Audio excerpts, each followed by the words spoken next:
तो इसमें हम देखेंगे लेक्चर 19 भी, यहाँ से रिज्यूम करेंगे इसको अपने लेक्चर को, और ये है ये। ओके, तो यहाँ पे क्या बैंड बेंडिंग डायग्राम को हम पहली बार देख रहे हैं। जैसा कि मैंने पहले बताया था कि हमें EF को तो अलाइन, ठीक है, बैंड बेंडिंग डायग्राम, EF को तो हमें अलाइन करना पड़ेगा, और जब EF अलाइन होगा तो पूरा का पूरा EF जो ये है वो सेम लाइन में आ जाएगा। तो मैंने क्या कहा था कि आपको EC को ऊपर ले जाना होगा। कुल मिला के क्या है कि ये वाला जो इनका डिफरेंस है EF और EC का, यहाँ पे ये जो भी डिफरेंस है, तो ये आपका डिफरेंस जो है EF EC का, ये आपका सेम ही रहेगा। पहले भी यही था, बाद में भी यही था, बट इधर वाले EF से ये EF कुछ ऐसा है, इससे अगर आपको इस वाले EF को एक ही लाइन में मैच करना है तो आपको इसको उठा के EC को ऊपर ले जाना पड़ेगा। मतलब कुल मिला के क्या है कि ये पूरा आपका बैंड है, बैंड डायग्राम है, ठीक है, एक तरह के मटेरियल का मान लो P का, और ऐसा ही बैंड डायग्राम आपका इधर है पूरा। तो ये अलग अलग बैंड डायग्राम है, इनको हम एक साथ बना रहे हैं, बट यहाँ पे क्या मेन चीज़ क्या है जो समझने वाली है, आपको एक लेवल में लाना है EF को। अब वो आप कैसे लाएंगे, वही चीज़ यहाँ पे मेन करने की थी। तो उसी के लिए आपको क्या करना पड़ेगा कि इधर वाला जो ये EC है इसको ऊपर ले जाएंगे, जब ये ऊपर ले जाएंगे और फिर इसको कनेक्ट करेंगे। तो जब इसको ऊपर ले जाएंगे और कनेक्ट करेंगे तो ये कुछ ऐसा हो जाएगा, ये आपका ऐसा है, ये EC ऐसा है। हम यहाँ पे क्या कर रहे हैं, EF को तो एक लाइन में रख रहे हैं, ये आपका EF है पूरा एक लाइन में है, तो EF तो एक लाइन में है ही, बाकी हर चीज़ को कनेक्ट कर देंगे। ये आपने कनेक्ट किया तो ये ऐसा बैंड बन गया, ऐसे आपने EV और इधर EV जो है उसको कनेक्ट किया है, ये EV है, इनको कनेक्ट किया है तो भी आपका एक बैंड बन गया है। तो इसी को कहते हैं बैंड बेंडिंग डायग्राम। ये आपका बैंड चेंज हो गया, यहाँ पे आपका अलग मटेरियल है और यहाँ पे आपका अलग मटेरियल है, ठीक है। उसी के हिसाब से इसका ई वैक्यूम लेवल ऊपर है, इसका ई वैक्यूम लेवल नीचे है, और फिर ये पूरा ये जो बैंड मुड़ा हुआ है ये पूरा ई वैक्यूम है। तो हर जगह जब इलेक्ट्रॉन एफिनिटी की बात करेंगे, इलेक्ट्रॉन एफिनिटी वो क्या होता है, टॉप मोस्ट एनर्जी लेवल और ई वैक्यूम के बीच में। तो ये Q psi S आपका, ये आपका इलेक्ट्रॉन एफिनिटी है। तो इलेक्ट्रॉन एफिनिटी की जो वैल्यू है वो ओवरऑल सेम रहेगी, ये आपको याद रखनी है, ठीक है। इलेक्ट्रॉन एफिनिटी की वैल्यू ओवरऑल सेम रहेगी, मतलब ई वैक्यूम लेवल और EC के बीच का जो डिस्टेंस है ये सेम रहेगा, चाहे आप कहीं पे भी इसको मेज़र कर लो। और अलग अलग चीज़ें हैं यहाँ पे, जैसे कि ये तो ये हो गया, बाकी बैंड गैप जो है आपका वो भी फिक्स रहेगा, जो ये आपका EC और EV के बीच का जो डिफरेंस है। ओके, यहाँ पे हमें ये EC और EV के बीच का डिफरेंस दिखाया जा रहा है, ये EG। तो EG आपका चाहे यहाँ पे आप मेज़र करो चाहे यहाँ पे मेज़र करो वो सेम रहेगा। तो इसी वजह से ये जो जितना भी बैंड मुड़ा हुआ है इसका स्लोप एग्जैक्ट सेम है, मतलब ये जो इधर जा रहा है यहाँ पे आप एंगल निकालोगे, फिर इस पॉइंट से निकाल लो तो भी ये थीटा थीटा थीटा ये सेम है। ओके, इसको ऐसे एक्सटेंड कर दो और ये थीटा निकाल लो तो ये दोनों सेम है सारे, तो ये स्लोप इनका सेम है। और यहाँ पे क्या देख सकते हैं, ठीक है, EI EF EV EC सब कुछ हमने देखा, EG देखा। ओके, अब इसमें कुछ चीज़ों के बारे में देखते हैं। और एक चीज़ और यहाँ पे है कि यहाँ पे जो वॉल्यूम चार्ज डेंसिटी है सबसे पहले वो आपका 0 है, पहले वाले पार्ट में जहाँ कोई भी बैंड नहीं हुआ है, ये इस जगह आपका ये रो भी 0 है, कोई भी बैंड नहीं हुआ है, तो ये समझने वाली बात है। ऐसे आपका थर्ड वाले पार्ट में यहाँ पे रो भी 0 है, इस पूरे उसमें कोई भी बैंड नहीं हुआ है इसलिए 0 है पूरे में। ओके, जब रो भी 0 है तो DE/dx जो आपका है वो भी 0 हो जाएगा, ठीक है। Electric field with respect to x जब उसको डिफरेंशिएट करेंगे DE/dx तो वो भी 0 है क्योंकि रो भी 0 है। ऐसे यहाँ पे है कि ये DEC/dx 0 है क्योंकि रो भी 0 है, बट बीच में ऐसा नहीं है, बीच में आपका रो भी 0 नहीं होगा। ये यहाँ पे समझने और याद रखने वाली बात है इंपॉर्टेंट, कि बीच में आपका जो रो भी है वो 0 नहीं होगा। जब वो 0 नहीं होगा तो DEC/dx जो है आपका ये भी 0 नहीं होगा। यहाँ पे नो इलेक्ट्रिक फील्ड क्योंकि ये पूरा न्यूट्रल रीजन है और बल्क P टाइप रीजन है, फिलहाल तो हमने इसको P टाइप ही माना है, और वो आप देख के भी बता सकते हैं क्योंकि EF काफ़ी करीब है EV के, because EF is very close to EV so it is a P type region. And here in the third part EF is very close to EC, this EF is very close to EC so it should be a N type region, तो it is a bulk N type region, no electric field, neutral region, सारी वही चीज़ें। But यहाँ पे क्या है कि presence of electric field in this reason, ठीक है, बीच वाले में इलेक्ट्रिक फील्ड का प्रेजेंस है, और वो हमें कैसे पता चल रहा है, because DEC/dx is not equal to 0। Okay, ये एक फाइनाइट वैल्यू देगा हमें, तो इस वजह से यहाँ पे इलेक्ट्रिक फील्ड का प्रेजेंस है, तो जहाँ जहाँ बैंड हुआ है वहाँ पे इलेक्ट्रिक फील्ड का प्रेजेंस होना ज़रूरी है। तो एक ये कंक्लूजन काफ़ी इंपॉर्टेंट है कि यहाँ बैंड हुआ है मतलब इलेक्ट्रिक फील्ड का प्रेजेंस होगा यहाँ पे। ओके, तो ये चीज़ यहाँ पे याद रखेंगे, यहाँ पे बैंड हुआ है बीच में। और आगे देखते हैं basic structure of PN junction देखते हैं। तो entire semiconductor is a single crystal होता है, ठीक है। एक चीज़ यहाँ समझने वाली है, ऐसा नहीं है कि एक हमने पी टाइप का लिया, एक हमने एन टाइप का लिया, वो सब केवल समझने के लिए था, ये जैसे हमने 2 बकेट ली, बट ऐसा यहाँ पे नहीं होता है। यहाँ पे जो इंटायर सेमीकंडक्टर क्रिस्टल होता है वो एक ही तरीके का होता है, सिंगल क्रिस्टल का बना होता है इंटायर सेमीकंडक्टर, ये समझने वाली बात है। पीएन जंक्शन के अंदर या पीएन डायोड के अंदर इंटायर सेमीकंडक्टर सिंगल क्रिस्टल का होता है। हम उसमें क्या है कि इलेक्ट्रॉन को कम करा के और ज़्यादा करा के हम डेवलप करते हैं अलग अलग तरीके से, पी और एन टाइप उसके अंदर, बट वो पूरा सिंगल क्रिस्टल होता है। तो ये यहाँ पे काफ़ी इंपॉर्टेंट कंक्लूजन है कि ये पूरा जो है वो सिंगल क्रिस्टल है। ओके, तो ये सिंगल क्रिस्टल है। उसके बाद क्या कह रहा है, material in which one region is doped with acceptor impurities and the other region is doped with the donor impurities. एक रीजन को हम एक्सेप्टर इम्प्योरिटी से डोप करते हैं, ओके, मतलब एक को डोनर से, मतलब जैसे एन टाइप वाला है तो हमने यहाँ पे इंजेक्ट कर दिया, ठीक है, इंजेक्ट कर दिए इलेक्ट्रॉन और यहाँ पे इंजेक्ट कर दिए होल्स, तो ये चीज़ है, ये आपका पी टाइप बन गया इस वजह से, ये आपका एन टाइप बन गया, बट ये पूरा क्रिस्टल एक ही है, ये याद रखेंगे हमेशा। और उसका रीज़न भी है, आगे देखेंगे ऐसा क्यों है। ओके, तो एक को एक्सेप्टर टाइप इम्प्योरिटी से डोप किया, एक को डोनर टाइप इम्प्योरिटी से डोप किया, और ये जो बीच का जंक्शन बना है, ये जंक्शन को ये हम क्या कहते हैं, ठीक है, ये जंक्शन जो मिडिल पार्ट है जहाँ पे पी और एन टाइप का मिक्स होता है, ये आपका मेटलर्जिकल जंक्शन बोला जाता है या फिर पीएन जंक्शन बोला जाता है, दोनों ही बोल सकते हैं, मेटलर्जिकल या पीएन जंक्शन।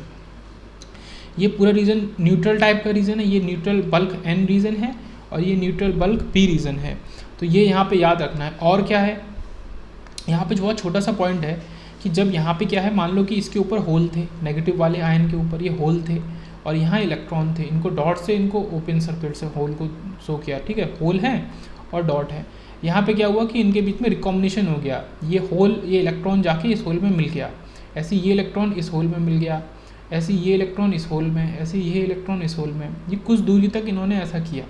ओके, तो ये होने से क्या हो गया कि इस रीजन में, पूरे इस रीजन में क्या हुआ कि आपका होल और इलेक्ट्रॉन गायब हो गए। मान लो कि ये पूरा नेगेटिव आयन का रीजन है, तो यहाँ पे होल और इलेक्ट्रॉन नहीं बचा, मतलब यहाँ पे नेगेटिव आयन के ऊपर होल था तो वो बचा नहीं, यहाँ पे आपका इलेक्ट्रॉन था तो वो भी नहीं बचा। तो ये जो रीजन होता है, इसी के बीच में आपका बैंड होता है, जो हमने देखा था, जहाँ पे इलेक्ट्रिक फील्ड 0 नहीं होनी चाहिए।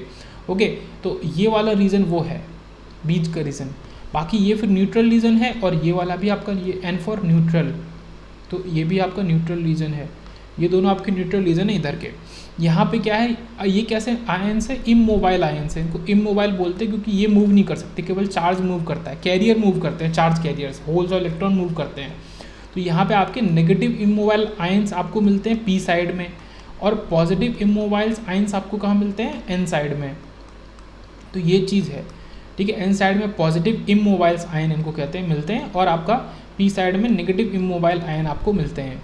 ओके, उसके बाद आपका यहाँ पे x इक्वल टू 0 की बात करें तो ये क्या है, इसको सेंटर डिस्टेंस माना जाता है, उसके बाद इसको देखते हैं, सॉल्व करते हैं हर चीज़ को। ओके, तो ये जो मिडिल का पॉइंट है, ये आपका x इक्वल टू 0 है। तो यहाँ पे वही हमने जो कहा, यहाँ से लेके इस जगह से लेके और पूरी इस जगह तक आपका इलेक्ट्रिक फील्ड डेवलप होती है, जिसको ई बिल्ट इन कहते हैं। तो ये समझना बहुत जरूरी है, इसको ई बिल्ट इन या बिल्ट इन इलेक्ट्रिक फील्ड कहते हैं, ई बिल्ट इन। तो ये बहुत इंपॉर्टेंट है, जैसे कि हमने देखा था जहाँ पे बैंड हुआ है, ये बैंड हुआ है, तो यहाँ पे इलेक्ट्रिक फील्ड का मौजूद होना बहुत ज़रूरी है बीच वाले पोर्शन में। ओके, तो यही चीज़ यहाँ पे हो रही है। अब हमने बाकी तो फिर यही लिया है कि ये आपका x इक्वल टू 0 है मिडिल में, ये पूरी डिस्टेंस को एक्स पी ले मान लिया है, पी साइड वाले में, ठीक है, ये पूरी डिस्टेंस जो है ये एक्स पी है। एट द सेम टाइम ये भी आपका एक्स एन है, ये पूरी डिस्टेंस आपका एक्स एन है। तो ये यहाँ तक, इस पॉइंट से लेके और यहाँ तक की डिस्टेंस एक्स एन, और इसी पॉइंट से इधर जाएंगे तो एक्स पी। ओके, अब इसको बहुत अलग अलग तरीक़ों से बहुत सारी चीज़ें बोली जाती हैं, उसको हम देखेंगे अभी, और क्या चीज़ किधर जा रही है उसका रीज़न भी है। जैसे ये डिफ्यूज़न फोर्स ऑन होल है, ठीक है, होल कहाँ पे है, पी साइड में है, इनके ऊपर होल सारे हैं, पर होल को क्या हो रहा है, होल इधर जा रहे हैं, इलेक्ट्रॉन से मिल रहे हैं, मतलब होल इलेक्ट्रॉन आके होल से मिल रहा है, लगभग एक ही बात है कि दोनों मूव कर रहे हैं, बट रिकॉम्बिनेशन के लिए हम क्या बोलेंगे, दोनों ही मूव कर रहे हैं। जैसे ये होल है, ये इलेक्ट्रॉन है, तो ये इधर जा रहा है और इधर जा रहा है, फिर ये रिकम्बाइन हो जा रहे हैं बीच में, तो कुछ भी नहीं बच रहा, ठीक है। तो ये होल इधर जा रहे हैं, ये इधर जा रहे हैं, तो होल पे फोर्स लग रहा है। जैसे होल है, होल को यहाँ इलेक्ट्रॉन है, तो इलेक्ट्रॉन अपनी तरफ अट्रैक्ट कर रहा है, ऐसे होल इलेक्ट्रॉन को अट्रैक्ट कर रहा है, दोनों पे फोर्स लग रहा है, तो इसी को डिफ्यूजन फोर्स ऑन होल बोलते हैं। ओके, ये चीज़ है। तो डिफ्यूजन फोर्स ऑन होल है जो इलेक्ट्रॉन की तरफ लग रहा है, ऐसे डिफ्यूजन फोर्स ऑन इलेक्ट्रॉन है जो होल की तरफ लग रहा है, क्योंकि इधर इलेक्ट्रॉन है और इधर होल है, तो होल को इधर जाना पड़ेगा और इलेक्ट्रॉन इधर है और होल इधर है, तो इलेक्ट्रॉन को इधर जाना पड़ेगा। तो ये तो आपका क्या हो गया, डिफ्यूजन फोर्स हो गया। दो तरीके के फोर्सेज यहाँ पे काम करते हैं, करंट भी दो तरीके की होती है। दूसरा आपका ड्रिफ्ट है, और ड्रिफ्ट किस डायरेक्शन में लगता है, इलेक्ट्रिक फील्ड की डायरेक्शन में। तो ड्रिफ्ट फोर्स ऑन होल्स किधर लगेगा, अपोजिट जो डिफ्यूजन फोर्स होता है उसका अपोजिट। तो होल के ऊपर ड्रिफ्ट फोर्स इधर लगेगा, ओके, इस साइड को, होल है इस साइड को लगेगा, और ड्रिफ्ट फोर्स ऑन इलेक्ट्रॉन भी उल्टा लगेगा, ठीक है, अपोजिट डायरेक्शन में लगेगा। ये आपका है तो जो डायरेक्शन आपकी डिफ्यूजन फोर्स की है होल्स और इलेक्ट्रॉन पे, उसका जस्ट अपोजिट है ड्रिफ्ट फोर्स की डायरेक्शन। तो ये डायरेक्शन याद रखेंगे। उसके बाद इसको डिप्लीशन रीजन कहते हैं। क्यों कहते हैं, because this region is depleted of, ठीक है, mobile charge carriers electron holes, या फिर एब्सेंस हो जाता है। ये हमने अभी ऊपर डिस्कस ही किया था। ये जो बीच का रीजन है, यहाँ क्या है, इमोबाइल आयंस बचते हैं केवल, यहाँ पे इलेक्ट्रॉन और होल्स चले जाते हैं, डिप्लीट हो जाते हैं, एब्सेंस हो जाता है। इस वजह से इसको हम क्या कहते हैं, इस पूरे रीजन को डिप्लीशन रीजन कहते हैं। दूसरा स्पेस चार्ज रीजन भी इसको कहते हैं, बिकॉज स्पेस चार्जेस, इनको हम स्पेस चार्जेस भी बोल सकते हैं इलेक्ट्रॉन और होल को। तो स्पेस चार्जेस या फिर immobile ions are available in this region. तो यहाँ पे एक चीज़ समझने की, यहाँ पे इनको नहीं बोल रहे हैं, ठीक है, इलेक्ट्रॉन और होल को स्पेस चार्ज नहीं बोल रहे हैं, हम इमोबाइल आयंस को स्पेस चार्ज बोल रहे हैं। जो इमोबाइल आयंस आपके कौन से हैं, ये नेगेटिव इमोबाइल आयन है, ये पॉजिटिव इमोबाइल आयन है। तो इनको हम क्या बोले, स्पेस चार्जेस। तो ये यहाँ पे मौजूद रहते हैं, ओके, इनके ऊपर से इलेक्ट्रॉन और होल पूरी तरह हट जाता है, तो इस वजह से क्या हो जाते हैं, ये इसको हम स्पेस चार्ज रीजन भी कहते हैं, इस रीजन को पूरे को, ओके। ये कैसे एक्सेप्टर और डोनर आयन की तरह काम करते हैं। उसके बाद अब इनको एक्सेप्टर और डोनर क्यों बोलते हैं, जैसे कि नेगेटिव है उसके ऊपर होल है, पॉजिटिव है उसके ऊपर इलेक्ट्रॉन है, तो ये अपना होल डोनेट कर दे रहा है, सॉरी एक्सेप्ट, इलेक्ट्रॉन को एक्सेप्ट कर ले रहा है, और ये पॉजिटिव वाला अपना होल इलेक्ट्रॉन डोनेट कर दे रहा है। जैसे कि अलग पेन से देखते हैं, इस इलेक्ट्रॉन को डोनेट कर दिया जा रहा है रिकॉम्बिनेशन के लिए, तो ये डोनर आयन, और ये इसके पास जो होल है वो दूसरे इलेक्ट्रॉन को एक्सेप्ट करके रिकम्बाइन करा दे रहा है, तो ये कैसा है, एक्सेप्टर आयन। तो इस वजह से इनको हम एक्सेप्टर और डोनर आयन बोला है। और तीसरा ट्रांजिशन रीजन होता है, इनके बीच में ट्रांजिशन होता है, ओके, इस रीजन के बीच में, जंक्शन के बीच में ही ट्रांजिशन होता है। ट्रांजिशन वही रिकॉम्बिनेशन के लिए, कोई इधर जा रहा है कोई इधर जा रहा है, फिर इधर से भी आगे जा सकते हैं और इस पी साइड से भी जा सकते हैं, बट एक लिमिट तक जा सकते हैं, क्योंकि बाद में बैरियर बन जाता है, तो फिर ये क्रॉस करके उधर नहीं जा सकते। मतलब मैं इस पी एन जंक्शन में साफ साफ अगर बोलूँ, मैं चाहूँ यहाँ एक होल है, पी साइड में मेजोरिटी में होल है, उस होल को मुझे इधर ले जाके और इस यहाँ इलेक्ट्रॉन उसके संग रिकम्बाइन कराना है, तो एक लिमिट तक पॉसिबल है। बट जब आपका ये जो बैरियर है, बैरियर काफ़ी बड़ा हो जाता है, तो फिर वो पॉसिबल नहीं होता। तो इसकी वजह से इसको ट्रांजिशन रीजन भी कहते हैं। Space charge region, transition region, depletion region, ये सारे इसके नाम होते हैं, ओके। अब क्या होता है यहाँ पे, ये समझने वाली बात है कि जैसे आपका पी टाइप है और ये एन टाइप आपका है, तो पी टाइप एक्सेप्टर आयंस रखता है, ओके, इसको एन ए यहाँ पे बोला है, इसकी जो यहाँ पे चार्ज आयंस की कंसंट्रेशन है, यहाँ पे एन डी है, एन साइड में एन डी होता है, डोनर होता है, यहाँ एक्सेप्टर होता है। तो यहाँ पे ये समझने वाली बात है, यहाँ पे एक्सेप्टर आयन से बहुत ज़्यादा x = 0 पे एकदम से ये एब्रप्ट चेंज आ जाता है इसमें, ये बिल्कुल ऐसा हो गया और इसका इतना लेवल आ गया, ओके। तो ये एब्रप्ट चेंज जो आता है, ये यहाँ पे इंपॉर्टेंट है समझना, इसीलिए इसको हम एब्रप्ट पीएन जंक्शन भी कहते हैं, या फिर स्टेप ग्रेडेड। स्टेप कैसा होता है, ये ऐसे जा रहा है ग्राफ और ये स्टेप है, तो ये आपका जैसे ग्राफ है, ये स्टेप है इस तरीके से, जैसे u(t-1) हमने बनाया, ये 1 है, तो ये u(t-1) का ग्राफ है। तो कुल मिला के यहाँ से ग्राफ चला और ऐसे ऊपर उठ गया और फिर चल गया, तो ये स्टेप है। तो इसी वजह से इसको हम स्टेप ग्रेडेड पी इंजेक्शन भी बोलते हैं, एब्रप्ट चेंज आता है, एब्रप्ट पी इंजेक्शन भी बोलते हैं, ये इसके अलग अलग नाम है, ओके। डोपिंग कंसंट्रेशन जो हमारी uniform is uniform in each region and hence there is an abrupt change is doping at the junction, okay. ये कुल मिला के आपको लॉजिकल क्या बता रहा है, एन डी और एन ए का बता रहा है, ठीक है, डिस्टेंस के संग। तो डोपिंग में एकदम से चेंज आ गया, क्यों, मान लो ये एक्सेप्टर है, यहाँ पे बहुत सारे होल्स थे और होल्स के कंपैरिजन में यहाँ पे इलेक्ट्रॉन हो गए, तो इसकी डोपिंग के कंपैरिजन में ये तो बहुत डिफरेंट टाइप की डोपिंग हो गई, उसमें एब्रप्ट चेंज आ गया। मतलब जैसे आप x = 0 पे पहुँचे, इसके इधर आपको hole hole hole hole majority में मिले हुए थे, और इसके इधर जाते ही आपको इलेक्ट्रॉन इलेक्ट्रॉन इलेक्ट्रॉन मेजोरिटी में मिले, तो x = 0 पे ये अब्रप्ट चेंज आया, जिसकी वजह से इसको हम abrupt PN junction, step graded PN junction और डिफरेंट नामों से बुलाते हैं। दूसरी चीज़, जैसे ये आपका पी साइड है, ये आपका एन साइड है, यहाँ पे होल कंसंट्रेशन ग्रेडियंट है, ओके। यहाँ पे डिफ्यूजन फोर्स होल पे किधर लगेगा, यहाँ पे होल कंसंट्रेशन ग्रेडियंट होने का क्या मतलब है, यहाँ पे लेस होल्स है और हमेशा डिफ्यूज़न प्रोसेस के अंदर जब उसमें कंसंट्रेशन की बात करते हैं तो चीज़ हमेशा हाई कंसंट्रेशन से लो कंसंट्रेशन की तरफ जाती है। तो यहाँ पे जब लो होल्स हैं, लो नंबर ऑफ या लेस होल्स हैं, तो होल्स पे इधर की तरफ फोर्स लगेगा कि आप उस साइड में जाओ और दोनों तरफ होल्स का कंसंट्रेशन इक्वल करो। ऐसे ही इलेक्ट्रॉन की बात करें तो पी वाली साइड में इलेक्ट्रॉन का लेस कंसंट्रेशन है और ये एन साइड है, ये पी साइड है। तो एन साइड में इलेक्ट्रॉन्स हमारे मोर हैं, तो हमेशा मोर वाली से लो वाली साइड पे जाएंगे। तो यहाँ इलेक्ट्रॉन कंसंट्रेशन ग्रेडियंट की बात हो रही है, तो डिफ्यूजन फोर्स इलेक्ट्रॉन पे लगेगा किधर, इस साइड लगेगा, पी की साइड, कि आप पी साइड में बहुत सारे इलेक्ट्रॉन्स पे इलेक्ट्रॉन है, ये इलेक्ट्रॉन डॉटेड से दिखाते हैं, इलेक्ट्रॉन को भेज दो और उनका कंसंट्रेशन दोनों तरफ इक्वल करा दो।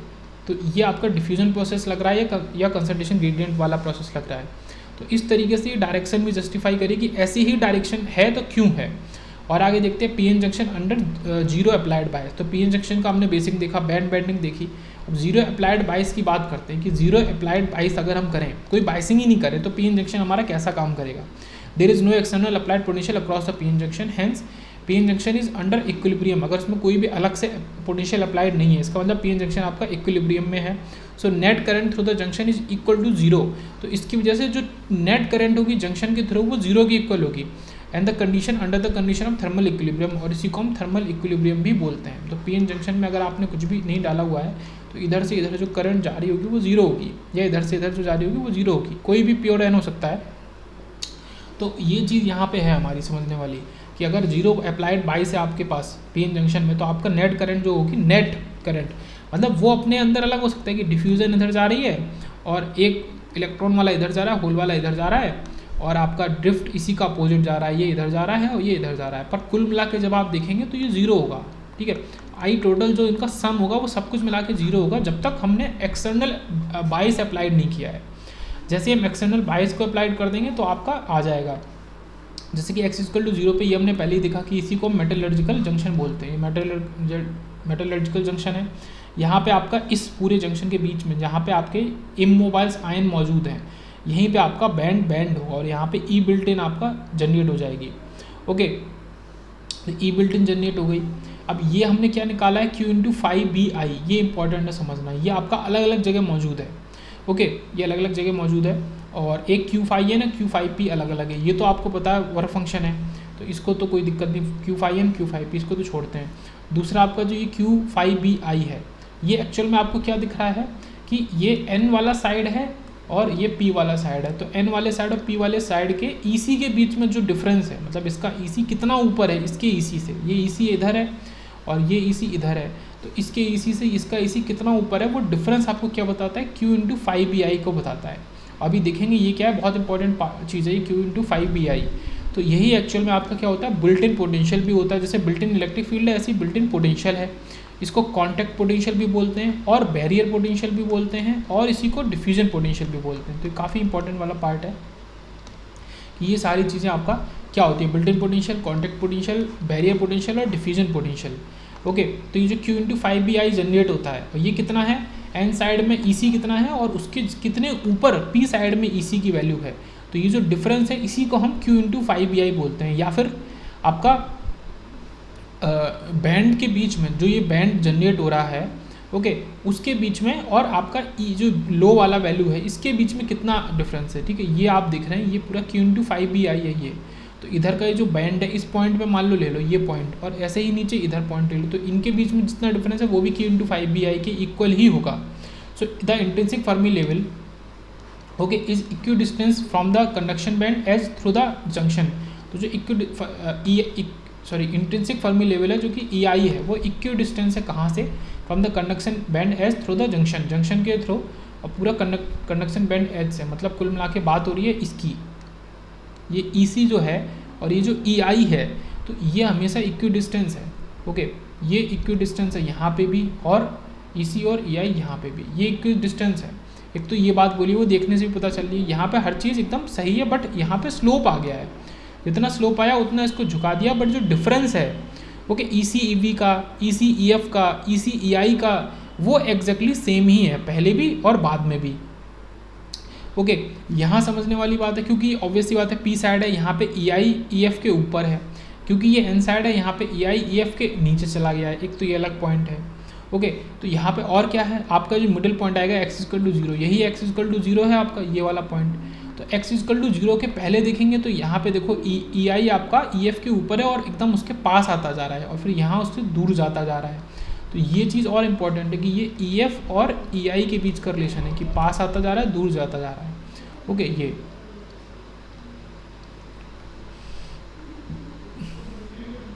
तो इसमें आगे क्या कहते हैं कि thus the built in potential can be determine as the differences between the intrinsic Fermi levels in the P and N region. तो इंट्रिंसिक फर्मी लेवल के बीच का जो डिफरेंस है पी और एन रीजन में, उसके बीच का जो डिफरेंस है उसी को हमने एक्जैक्टली क्या बोला है, उसी को हमने ये बिल्ट इन पोटेंशियल बोला है।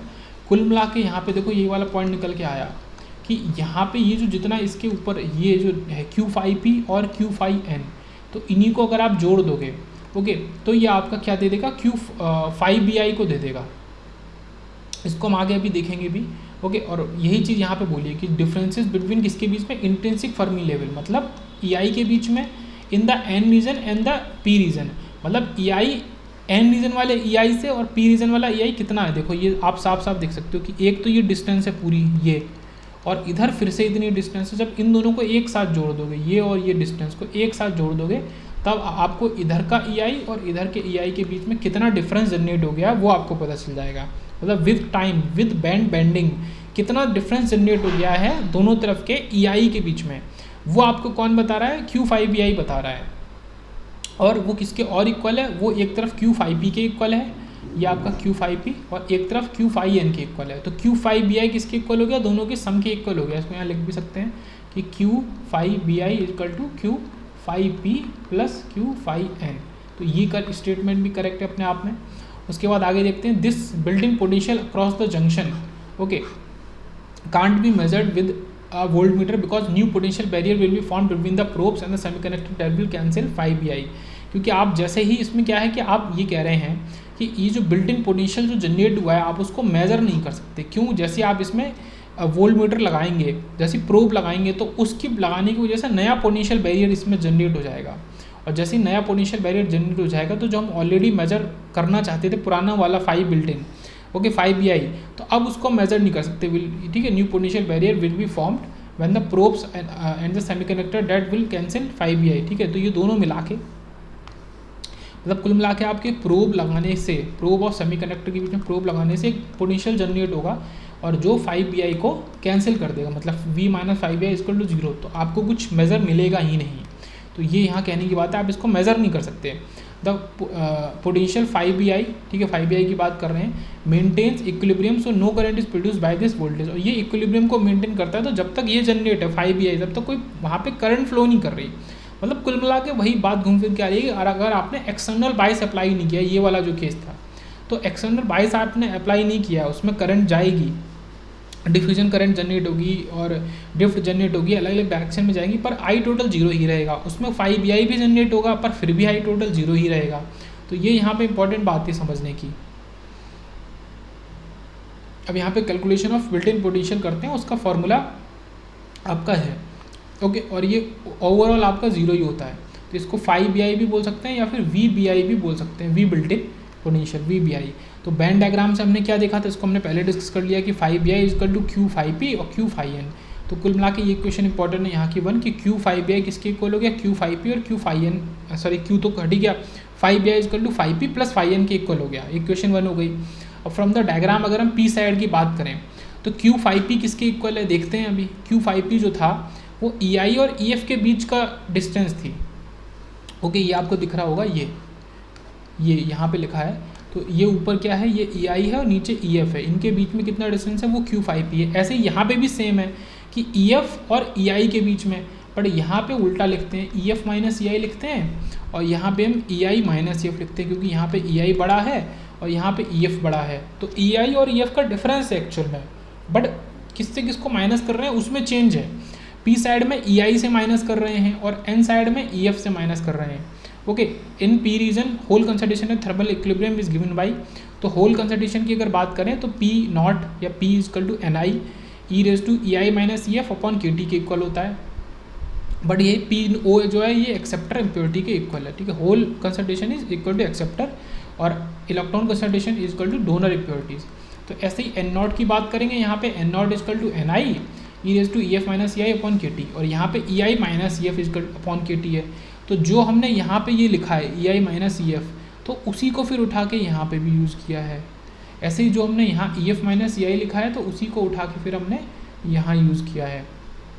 ओके, ये डेरिवेशन है पूरा स्टेप बाय स्टेप, दोनों सेम स्टेप इधर चल रहे हैं, सेम इधर चल रहे हैं। तो एन आई इसके इक्वल हो गया पूरे के, और एन डी इसके इक्वल हो गया।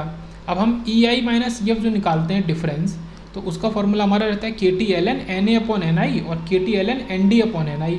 तो अब एन ए की वैल्यू हमें पता है और एन डी की वैल्यू पता है, उनको इसके अंदर लगा देंगे। एक तरफ पी टाइप चल रहा है, एक तरफ, तो ये आपका कुछ ऐसा हो गया। ओके, और ई आई माइनस ई एफ किसके इक्वल है, क्यू इंटू फाइव पी के इक्वल है। ये हमने ऊपर से देखा, तो क्यू को उधर ले जाएंगे, तो ये आपका पूरी इक्वेशन इस तरीके से आ गई। Q phi P is equal to K T L N N A upon N I, और K T by Q L N हो गया। ऐसे यहाँ पे K T by Q L N N D upon N I हो गया। तो ये आपकी इक्वेशन आ गई दोनों तरफ, ये इक्वेशन 4, ये इक्वेशन 5। अब इक्वेशन 1, 4 और 5 से क्या करेंगे कि आप 5 बी आई को अगर जब लिखोगे, तो आप उसमें 5 पी को भी जोड़ दो और 5 एन को भी जोड़ दो। तो इक्वेशन 1 क्या बता रहा है कि दोनों को जोड़ दो, इक्वेशन 4 और 5 को जोड़ दो। तो ये हमने जोड़ दिया, ये बीच में प्लस आ गया, कुछ इस तरीके से आ गया। तो K T by Q L N हमने कॉमन ले लिया, और ये आपका N I N A upon N I minus N D upon sorry, ये मल्टीप्लाई हो जाएगा क्योंकि ये प्लस हो रहा है। ये कैसे, L N A plus L N B किसके इक्वल होता है, एल एन ए बी के इक्वल होता है। ओके, दो अगर लॉग के अंदर मल्टीप्लाई चीज़ें हो रही हैं तो उनको प्लस करके लिख सकते हैं। तो अगर प्लस करके लिखा है तो उनको मल्टीप्लाई कर सकते हैं। तो इससे क्या हो जाएगा, नीचे तो आपका 5 B I is equal to K T by Q L N N A N D upon N I square, या फिर 5 B I is equal to V T L N N A N D upon N I का whole square. Okay, ये चीज़ यहाँ पे निकल के आई हमारी।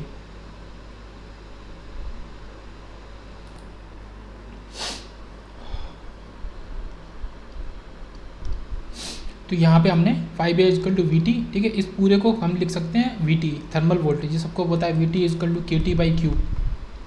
Okay, तो ये सबको पता है। और यहाँ पे क्या किया हमने, बाकी एन ए एन डी और एन आई का स्क्वायर, बट एक्चुअल में ये हमने इसको केवल अभी फ़िलहाल तो एन आई का स्क्वायर लिख सकते हैं क्योंकि एन ए एन डी का स्क्वायर नहीं है। ओके, आगे इसको देखते हैं। उसके बाद इक्वेशन आपकी बन गई 7, इसमें हमने बस इसको इससे रिप्लेस कर दिया, तो ये इक्वेशन ऊपर वाली 6 थी, ये 7 बन गई। We T is equal to K T by Q T upon 11,600, T हमारा क्या है 300 केल्विन पे। अगर इसकी वैल्यू निकालें तो लगभग 26 मिली वोल्ट आता है, जो कभी कभी हम 25 भी यूज़ कर लेते हैं पर मिली वोल्ट। अब एक क्वेश्चन देखते हैं इसी कॉन्टैक्ट पोटेंशियल से रिलेटेड।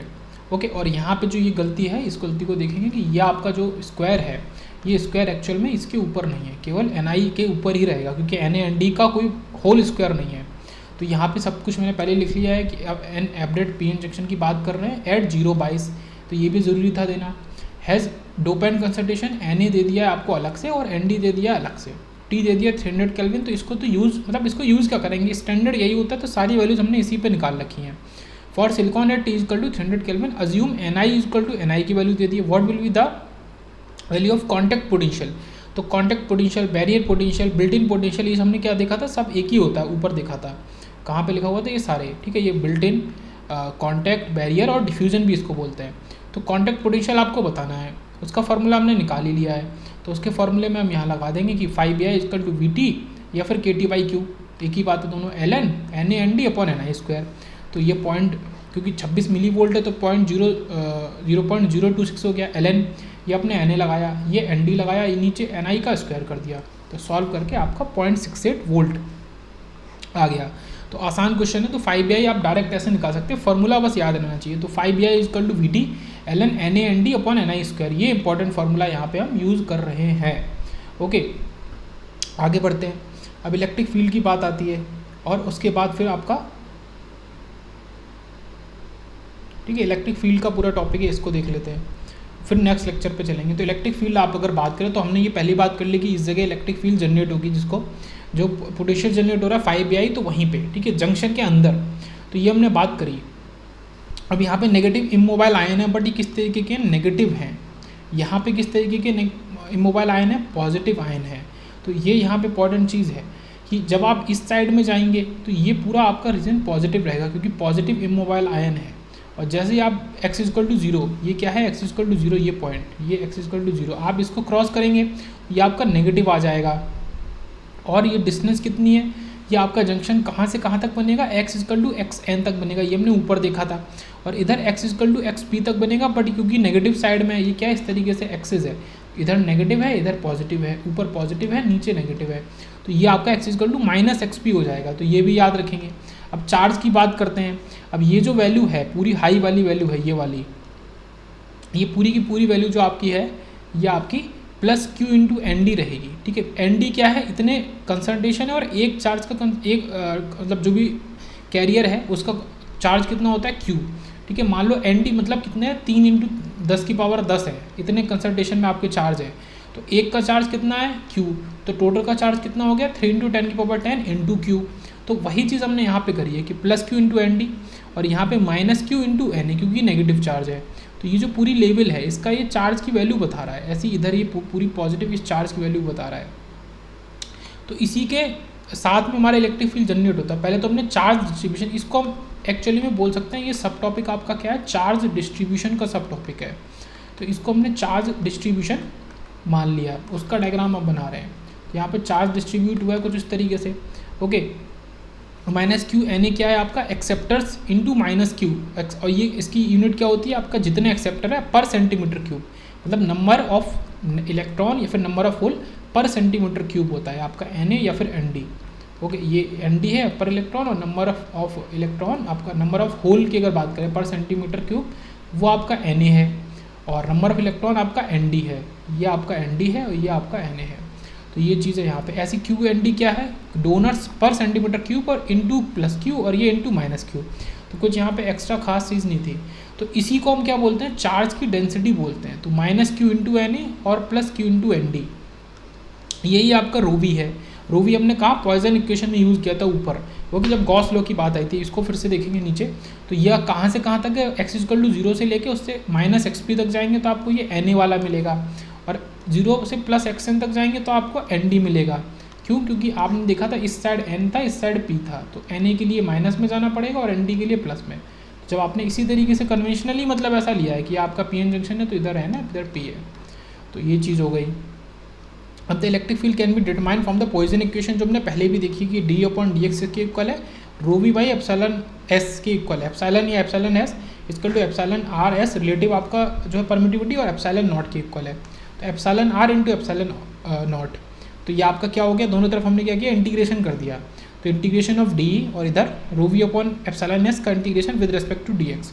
तो ई इक्वल टू क्या हो गया आपका, क्योंकि डी ई था और ये इंटीग्रेशन था तो केवल ई बचा, rho V upon epsilon naught D X. तो ये आपका इलेक्ट्रिक फील्ड का पूरा आंसर आ गया। ठीक है, ये integration rho V upon E S, तो E equal to integration rho V upon epsilon S और डी एक्स। तो इलेक्ट्रिक फील्ड पी रीजन की अगर बात करें तो रो वी की जो वैल्यू पी रीजन में है, जैसे पी रीजन की बात कर रहे हैं तो रो वी की जो वैल्यू पी रीजन में है उसको लगा दो। पी में एन ए होता है एक्सेप्टर, तो minus Q N A upon epsilon S D X. तो इसको इंटीग्रेट कर दो तो इसके संग एक कॉन्स्टेंट आ जाएगा। अब कॉन्स्टेंट निकालने के लिए क्या करो, एक्स को माइनस एक्स पी के इक्वल रख दो। ओके, एक्स को माइनस एक्स पी के अगर आप इक्वल रख देते हो तो उस जगह पे आपका इलेक्ट्रिक फील्ड 0 होगी, as neutral P region is assumed having no charge. Okay, मतलब आपका ये जो रीजन है इधर माइनस एक्स पी इधर एक्स एन, तो इस तरीके से तो आप बिल्कुल इस पॉइंट पे रख दो। इस पॉइंट पे जैसे आप पहुँचोगे इसके इधर पूरा क्या है न्यूट्रल रीजन है, और इस पॉइंट पे जैसे पहुँचोगे इसके इधर क्या है न्यूट्रल रीजन है। तो न्यूट्रल रीजन इधर भी है और न्यूट्रल रीजन इधर भी है, तो ये पूरा आपका क्या दे देगा, आपका इलेक्ट्रिक फील्ड 0 दे देगा। तो यही चीज़ हमने यहाँ पे करी है। तो जब इलेक्ट्रिक फील्ड को 0 कर देंगे तो C1 की वैल्यू आ जाएगी हमारे पास। ओके, तो C1 की value minus Q N A X P upon epsilon S के इक्वल आ गई। इसी तरीके से आप C2 की वैल्यू निकालेंगे जब एन साइड वाले के लिए करेंगे। अभी तो हमने केवल इलेक्ट्रिक फील्ड पी साइड निकाली है। ठीक है, पी साइड निकाल रहे हैं, तो ये कितनी आ गई, ई इक्वल टू आपका minus Q N A upon epsilon naught epsilon S into X, और यहाँ पे minus Q N A upon epsilon S same, but यहाँ पे एक्स पी अलग से आ रहा है, एक्स की जगह यहाँ एक्स है यहाँ एक्स पी है, तो ये क्या हो जाएगा minus Q N A upon epsilon S X plus X P. तो ये आ गया। ओके, ये इंपॉर्टेंट है समझना। फॉर माइनस एक्स पी से लेके 0 तक ये वैल्यू है electric field profile near the junction और एट द पी साइड। तो इलेक्ट्रिक फील्ड की प्रोफाइल नियर द जंक्शन और एट द पी साइड है ये minus Q N A upon epsilon S X plus X P. ऐसे आप derivation कर लेंगे एन साइड का, तो वहाँ पर रो वी की जगह आप एन साइड के लिए क्या लगा देंगे, प्लस क्यू एन डी लगा देंगे। फिर इनको अलग इंटीग्रेट कर लेंगे जैसे हमने वहाँ किया था, तो ये कुछ इस तरीके से आ जाएगा Q N D upon epsilon S X plus C two. फिर से वही चीज़, अब यहाँ पे वहाँ पे एक्स को माइनस एक्स पी रखा था, यहाँ प्लस एक्स एन रखेंगे, तो एक्स एन रखेंगे तो आपका इलेक्ट्रिक फील्ड जीरो हो जाएगा। This is electric field, electric field zero हो जाएगा, तो ये आपका क्या दे देगा, C two is equal to minus Q N D X N upon epsilon S. तो इसको जब आप एक साथ करेंगे तो ये आपका Q N D upon epsilon S, okay, और एक्स माइनस एक्स एन आ जाएगा, तो ये इंपॉर्टेंट है। वहाँ पे क्या था, एक्स प्लस एक्स पी आया था, यहाँ पे एक्स माइनस एक्स एन आया है, और वहाँ पे क्या था, Q N A upon epsilon S था, और यहाँ पे क्या है आपका Q N D upon epsilon S है। तो ये डिफरेंस आपका आ गया दोनों में। ये प्रोफाइल है इलेक्ट्रिक फील्ड की, प्रोफाइल एक पी साइड में है और ये एन साइड में है, ओके, ये पी साइड में है इलेक्ट्रिक फील्ड की प्रोफाइल। इतना अंतर है दोनों में। यहाँ पी प्लस वाले में, पी वाले में एक्स प्लस एक्स पी है, यहाँ एक्स माइनस एक्स एन है। फॉर जीरो से लेके एक्स एन तक electric field profile near junction at the N side. ये आपकी इलेक्ट्रिक फील्ड प्रोफाइल के दोनों के फॉर्मूले एक ही साथ यहाँ पे लिख दिए हैं। अब हमने क्या किया है, इसको बनाया है, तो एक्स इक्वल टू जीरो पे हमने बात करी है कि आपका मेटलर्जिकल जंक्शन होता है, सबको पता है। ऊपर इस एक्सेस में इलेक्ट्रिक फील्ड है, यहाँ पे एक्सेस में आपका एक्स है, ओके, डिस्टेंस है। तो एक पॉइंट होगा एक्स एन, एक पॉइंट होगा एक्स पी, उसके बाद में तो कोई एक्स एन के इधर, सॉरी एक्स पी के इधर और एक्स एन के इधर तो कोई इलेक्ट्रिक फील्ड होगी नहीं, सबको पता है, ओके। न्यूट्रल रीजन होगा, केवल इस जंक्शन के बीच में होगी, बट आपको मैक्सिमम कहाँ मिलेगी वो आपको देखना पड़ेगा कि मैक्सिमम इलेक्ट्रिक फील्ड आपको एक्स इक्वल टू जीरो पे ही मिलेगी। जब आप इसमें एक्स इक्वल टू जीरो रख दोगे तो आपको मैक्सिमम इलेक्ट्रिक फील्ड मिल जाएगी, ओके। तो एक ये भी इंपॉर्टेंट पॉइंट है, एट दिस मेटलर्जिकल जंक्शन, ठीक है, at X equal to zero electric field जो होती है कंटिन्यूस होती है। तो ये टर्म इंपॉर्टेंट है, electric field is continuous. So तो यहाँ पे अगर हम दोनों को इक्वल करें और दोनों को एक्स को जीरो रख दें तो minus N X P equal to minus N D X N निकल आएगा, और यही आपका क्या होता है, लॉ ऑफ जंक्शन। तो ये काफ़ी ज़्यादा इंपॉर्टेंट पॉइंट है, ओके, काफ़ी ज़्यादा ही इंपॉर्टेंट पॉइंट है लॉ ऑफ जंक्शन, कि N A X P equal to N D X N. मतलब आपका एक तो पी वाली साइड है, एक एन वाली साइड है, एक्स एन किधर है, एन वाली साइड, एक्स पी किधर है, पी वाली साइड। मतलब कुल मिला के क्या कह रहा है कि पी वाली साइड में ये एक्स इक्वल टू जीरो है, इससे ये कहाँ तक एक्सटेंड होगा जंक्शन, वो आपको ये लॉ बताता है कि कितनी आपने डोपिंग करी है, एन ए करी है इस साइड में और इधर एन डी करी है, तो ये आपका एक्स इक्वल टू जीरो से लेके कहाँ तक एक्सटेंड होगा जंक्शन। ये क्या है एक्चुअल में, ये वही तो बता रहा है कि जंक्शन कितना एक्सटेंड हुआ है दोनों तरफ, ओके। इसी को लॉ ऑफ जंक्शन भी कहते हैं।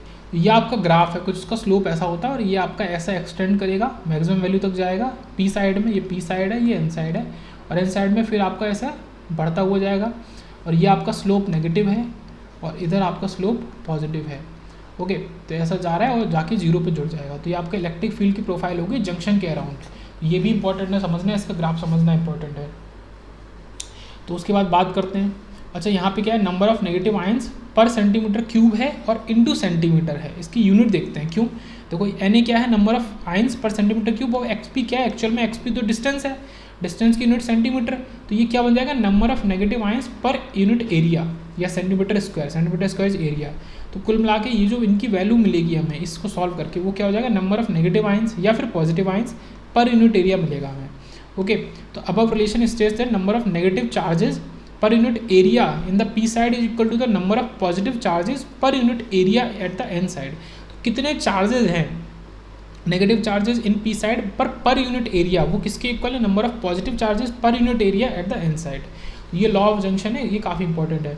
फिर वही बात आती है peak electric field E max. तो peak electric field occurs at X equal to zero पे, एक्स इक्वल टू जीरो को ई के फॉर्मूले में रख दो, तो जहाँ पे ये एक्स प्लस एक्स पी हुआ करता था और एक्स माइनस एक्स एन हुआ करता था, वहाँ पे एक्स तो चला गया आपका, तो कुछ ये इस तरीके से बच गया, okay. Minus Q N A epsilon S X P equal to minus Q N D epsilon S और एक्स एन, ओके। ये आपका बच गया है कुछ इस तरीके से। यहाँ पे ऑलरेडी माइनस था, हाँ इसमें ऑलरेडी माइनस था बाहर, एक चीज़ यहाँ पे गलती हो गई, ये ऑलरेडी माइनस है, बट इस वाले में माइनस नहीं है, तो यहाँ पे ऑलरेडी माइनस है। जब हम इसके लिए कर रहे हैं, इसको हटा के लिखते हैं, ठीक है, पी साइड के लिए माइनस बाहर है और एन साइड के लिए एक्स माइनस एक्स एन है, तो एन साइड के लिए एक्स माइनस एक्स एन है, तो इसमें बाहर माइनस नहीं है, प्लस है। बट क्योंकि जब आप एक्स को जीरो कर दोगे, एक्स को जीरो कर दिया तो दोनों में माइनस आ जाएगा, इसमें अंदर से माइनस आएगा, इसमें ऑलरेडी माइनस है। तो यही चीज़ यहाँ पे बोली है इन्होंने कि जब आप एक्स को जीरो कर दोगे तो दोनों में ही आपको आंसर में माइनस मिलेगा, ठीक है। ये माइनस मिल रहा है दोनों में, Q N A upon epsilon S X P और Q N D upon epsilon S X N. तो एक आपका ये एक्सपी वाला हो गया, एक एक्सएन वाला हो गया। फिर बात करते हैं for a uniformly doped PN junction. एक पीएन जंक्शन जो यूनिफॉर्मली डोप्ड है, built in electric field is developed in the depletion region. तो जो डिप्लीशन रीजन है इसमें एक built in electric field develop हो जाती है। This field is directed from N region to P region. और ये फील्ड कहाँ से कहाँ डायरेक्ट होती है, ये इंपॉर्टेंट याद रखना, एन रीजन से पी रीजन की तरफ डायरेक्ट होती है। ठीक है, ये एन रीजन से एन से पी की तरफ, ये इंपॉर्टेंट है पॉइंट कि कहाँ से कहाँ डायरेक्ट होती है। This electric field is linear, जैसे कि हमने ग्राफ में भी देखा, जो ये x इक्वल टू 0 था, ऐसे जा रही थी फिर ऐसे, तो ये आपको क्या दिखा रहा है, ये लीनियरिटी दिखा रहा है साफ साफ। तो ये इलेक्ट्रिक फील्ड आपका लीनियर है, linear function of distance through the depletion region. तो पूरे डिप्लीशन रीजन में लीनियर फंक्शन है डिस्टेंस का, और ये तो साफ साफ आपको दिख ही रहा है, इस एक्सिस पे इलेक्ट्रिक फील्ड है, इस एक्सिस पे डिस्टेंस है, तो ये आपका लीनियर है। उसके बाद maximum magnitude of electric field occurs at the metallurgical junction. तो मैक्सिमम मैग्नीट्यूड की अगर बात करें तो इलेक्ट्रिक फील्ड का मैक्सिमम मैग्नीट्यूड कहाँ होगा, x इक्वल टू 0 पर होगा। तो ये सारे वही पॉइंट है जो हम कवर ऑलरेडी कर चुके हैं। उसके बाद यहाँ पे लेक्चर 19 भी एंड होता है, फिर हम 20A से स्टार्ट करेंगे नेक्स्ट लेक्चर में। ओके, यहाँ पे पोटेंशियल प्रोफाइल पढ़ेंगे। अभी तक हमने क्या है, इलेक्ट्रिक फील्ड की प्रोफाइल पढ़ी, पोटेंशियल प्रोफाइल पढ़ेंगे इसके बाद।